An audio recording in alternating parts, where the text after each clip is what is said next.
জাতি যাদেরকে প্রত্যাখ্যান করেছে, যারা অপরাধী, যারা খুনি, যারা লুটেরা, যারা গণতন্ত্র, জাতিসত্তা এবং মূল্যবোধ হরণকারী, তাদেরকে এই জাতি যেভাবে বিদায় দিয়েছে, এদের পক্ষে আর এই জাতির মাঝে ফিরে আসাটা সহজ নয়। ফ্যাসিস্ট খুনি হাসিনা দিল্লির আশ্রয় প্রশ্রয়ে লালিত হয়ে সমস্ত আন্তর্জাতিক রীতিনীতি লঙ্ঘন করে একজন ফেরারি আসামি,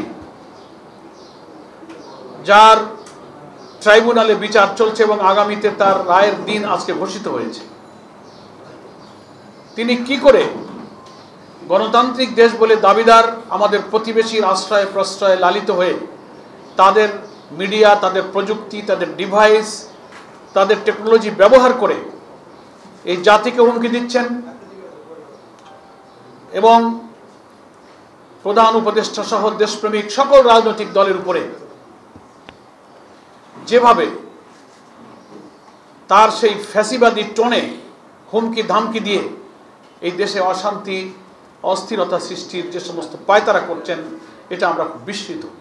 তবে আমরা মনে করি যে আজকে এই জাতি প্রমাণ করে দিল যে কর্তৃত্ববাদী শাসক হাজার হাজার খুনের রক্তে যার হাত রঞ্জিত,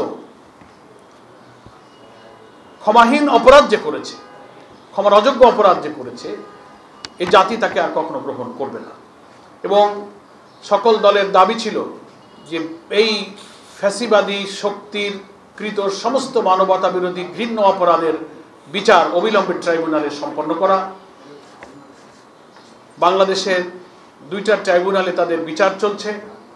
আমরা জানতে পেরেছি সেই বিচার কার্যক্রম সামনের দিকে এগিয়ে যাচ্ছে এবং একটি বিচারের রায় ঘোষণার তারিখও আজকে ঘোষিত হয়েছে।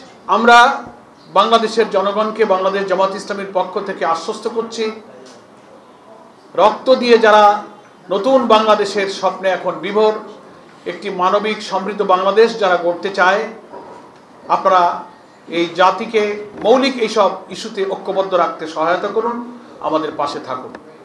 বাংলাদেশ জামাত ইসলামী সহ 8টি ইসলামী এবং দেশপ্রেমিক রাজনৈতিক দলের পক্ষ থেকে অভিন্ন কর্মসূচিতে সুষ্ঠু, অবাধ এবং গ্রহণযোগ্য নিরপেক্ষ নির্বাচনের জন্য আমরা যে 5 দফা দাবিতে আন্দোলনের ময়দানে আছি, আমরা অবিলম্বে জুলাই জাতীয় সনদকে আইনি ভিত্তি দেওয়ার জন্য একটা আদেশ জারি করতে বলেছি। তার ভিত্তিতে জাতীয় নির্বাচনের ঘোষিত সম্ভাব্য তারিখের আগে গণভোটের দাবি করেছি। গতকালকে সাংবাদিক সম্মেলনে 8 দলের নেতৃবৃন্দ কিন্তু সেখানে বক্তব্য রেখে বলেছেন, তার মধ্যে আজকের দিনেও দেশব্যাপী একটা কর্মসূচি আমরা গতকাল ঘোষণা করেছি, সেখানে আপনারা উপস্থিত ছিলেন। আজকে 13 তারিখ সারা বাংলাদেশে 8 দলের প্রত্যেক দলের স্ব অবস্থান থেকে ফ্যাসিবাদী শক্তির এই নাশকতার সকল প্রচেষ্টাকে প্রতিহত করার জন্য রাজপথে থাকার জন্য আমরা সিদ্ধান্ত নিয়েছিলাম এবং দেশবাসীকে এগিয়ে আসতে আহ্বান জানিয়েছিলাম। সেই মোতাবেক আমাদের কাছে এই দুপুর পর্যন্ত যে খবর, বাংলাদেশের প্রত্যেকটি জেলা এবং মহানগরীর খবর আমরা গ্রহণ করেছি। অত্যন্ত দৃঢ়তার সাথে প্রত্যেকটি জেলা মহানগরীর জনগণ রাজপথে তারা ফজর থেকে অবস্থান করেছে, খণ্ড খণ্ড মিছিল করেছে, দৃঢ়তার সাথে অবস্থান করেছে। কোথাও ফ্যাসিবাদী শক্তিকে জনতার মুখোমুখি হওয়ার কোনো সাহস আমরা দেখিনি, তাদের দেখানো তাদের পক্ষে সম্ভব হয়নি।